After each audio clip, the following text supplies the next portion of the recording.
Do you think that our governments can become their own social media influencers? Can they become a single source of truth? Given the broad range of expertise, service users that they engage with, and also staff who also are human beings and are members of family, can they all share their stories of their experiences and really become influencers in their own right?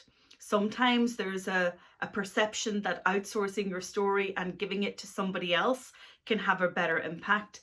Yes, absolutely. Young people, and indeed people of all sections of society, decide to consume news in different ways. It's not just the traditional ways of newspapers and radio and television. We all now decide how and where we consume our news, on apps, on social, on search engines, from a friend and WhatsApp groups. There are a myriad of ways that we can consume news.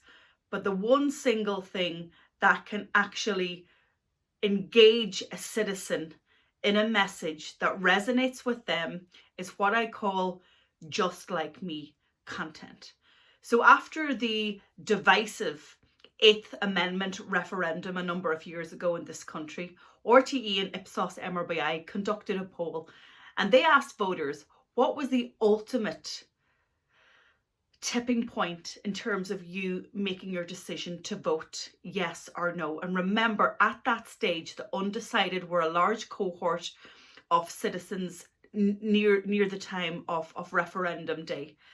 And the big takeaway for me from that study was that those people who were on the fence and who hadn't crystallized in their own mind how they wanted to vote said when they saw stories of people who were either grandparents or sisters or partners or children of somebody telling their story that was just like me, then that's when I made my decision.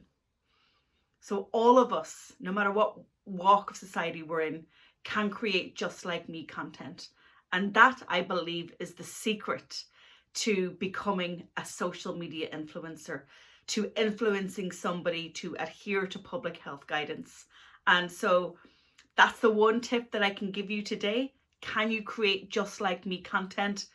Do you always need to outsource your story? Can you insource your story and leverage the people that you have in order to tell that story? Because after all, every citizen in Ireland is reachable on every single medium that we have access to, and we're all media publishers. And so I would like to see our government stepping up and becoming a single source of truth and curating stories of just like me content that can resonate with the nation.